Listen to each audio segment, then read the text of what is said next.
किसान एक बार फिर सड़कों पर आ गया है। इसका कारण वे 3 विधेयक हैं जिसे मोदी कैबिनेट ने पास किया है। इन तीनों विधेयकों को संसद में बिल के रूप में पेश कर दिया गया है।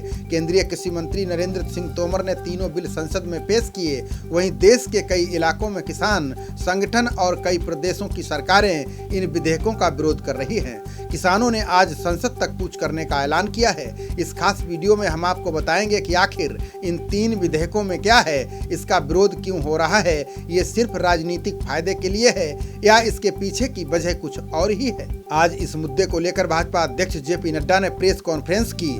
जेपी नड्डा ने इन विधेयकों के बारे में विस्तार से जानकारी दी। जेपी नड्डा ने इन विरोधों को बेबुनियाद बताया। उन्होंने कहा कि ये विधेयक किसानों के हितों के लिए लाया गया है। नड्डा ने कहा कि इस विधेयक से किसान मजदूर नहीं बनेगा, जमीन का मालिक किसान ही बना रहेगा। अब हम बात करते हैं कृषि क्षेत्र से जुड़े तीनों विधेयकों के बारे में। इनमें से पहला बिल है कृषि उपज व्यापार और वाणिज्य बिल। दूसरा बिल है मूल्य आश्वासन और कृषि सेवाओं पर किसान समझौता अध्यादेश। तीसरा बिल है आवश्यक वस्तु संशोधन अध्यादेश। लोकसभा में मंगलवार को आवश्यक वस्तु से जुड़ा संशोधन बिल पास हो गया।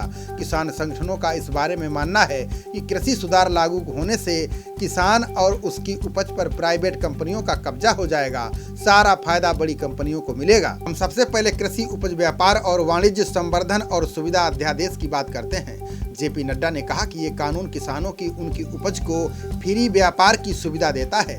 उन्होंने कहा कि इस बदलाव के जरिए किसानों को बेचने की और व्यापारियों को खरीदने की आज़ादी मिलेगी, जिससे अच्छा माहौल पैदा होगा और दाम भी बेहतर मिलेंगे। वहीं इस बारे में विशेषज्ञों का कहना है कि ये अध्यादेश किसानों को उनकी उपज देश में कहीं भी बेचने की इजाज़त देता है। दूसरा बिल है मूल्य और आश्वासन एवं कृषि सेवाओं पर किसान समझौता अध्यादेश।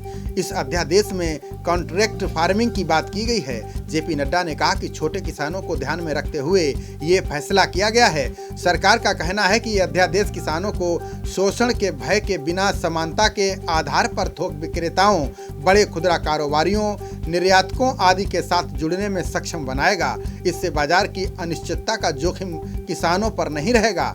इससे बिचौलियों की भूमिका खत्म होगी और किसानों को अपनी फसल का बेहतर मूल्य मिलेगा। तीसरा बिल है आवश्यक वस्तु संशोधन अध्यादेश। इस अध्यादेश के बारे में जेपी नड्डा ने कहा है कि इसके जरिए अनाज, दलहन, खाद्य तेल, आलू और प्याज को अनिवार्य वस्तुओं की सूची से हटा दिया गया है, यानी अब इनका स्टोरेज किया जा सकेगा। सरकार का मानना है कि किसानों की अच्छी पैदावार होने के बावजूद कोल्ड स्टोरेज या निर्यात की सुविधाओं के अभाव में और वस्तु अधिनियम के चलते अपनी फसल के सही दाम नहीं मिल पाते हैं। सरकार का कहना है कि इससे निजी निवेशक हस्तक्षेप के भय से मुक्त हो जाएंगे। इससे कृषि क्षेत्र में विदेशी निवेश को आकर्षित किया जा सकेगा। इससे कोल्ड स्टोरेज में निवेश बढ़ाने और खाद्य आपूर्ति श्रृंखला यानी सप्लाई चेन के आधुनिकीकरण में मदद मिलेगी। इसके साथ ही भंडारण सुविधाओं के अभाव के कारण होने वाली कृषि उपज की बर्बादी को भी रोका जा सकेगा। हम जानते हैं किसान सरकार के तर्क का विरोध क्यों कर रहे हैं। किसान संगठन, किसान और कांग्रेस समेत कुछ राजनीतिक दल इन अध्यादेशों का विरोध कर रहे हैं। विरोध के पीछे दलील दी जा रही है कि इससे मंडी व्यवस्था खत्म हो जाएगी, निजी कारोबारियों या बाहरी कंपनियों की मनमानी बढ़ जाएगी, साथ ही किसानों की जमीन या खेती पर प्राइवेट कंपनियों का अधिकार हो जाएगा।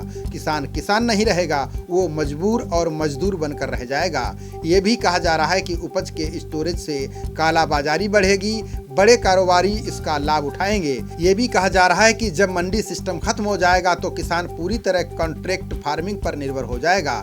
इसका नतीजा ये होगा कि बड़ी कंपनियां ही फसलों की कीमत तय करेंगी। कांग्रेस ने तो इसे नई जमींदारी सिस्टम तक करार दिया है। खबरों का सिलसिला जारी रहेगा। देखते रहिए जनप्रवाद। नमस्कार।